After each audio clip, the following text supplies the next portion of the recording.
He seized him and started to choke him, demanding, "Pay back what you owe." This shows what we are all capable of if we let ourselves. Now, 10,000 talents is a lot of money, because if you think 1 talent is roughly £2 million in today's money, so 10,000 times 2 million is a lot of money.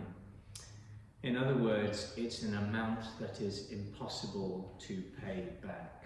That's the point. It's the equivalent of what we owed to God before Jesus cleared the debts for us and wiped our slate clean through his passion and death. He has now restored our relationship with the King, and we, of course, now must learn to forgive others. Forgiveness is powerful in the way it frees and heals our own hearts. If we choose not to forgive someone, we enable that person to have an attachment to us.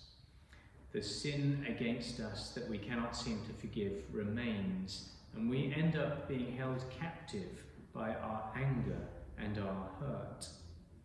St. John Paul II said, "Forgiveness is the restoration of freedom to oneself.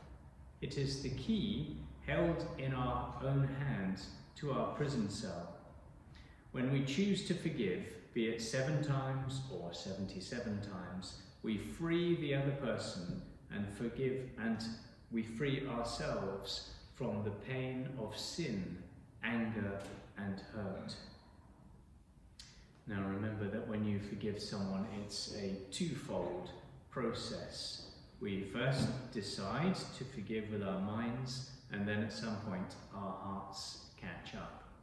It might take some time for our hearts to catch up with what our minds have decided, but that's okay, we're human beings.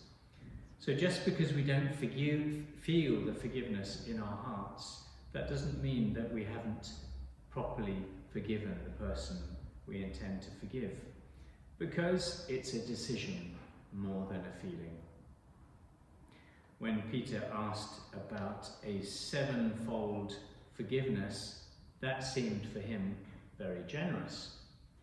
But the 77 times that Jesus speaks about is measured against the cross, which is of course the symbol of the Lord's infinite love and forgiveness for all of us.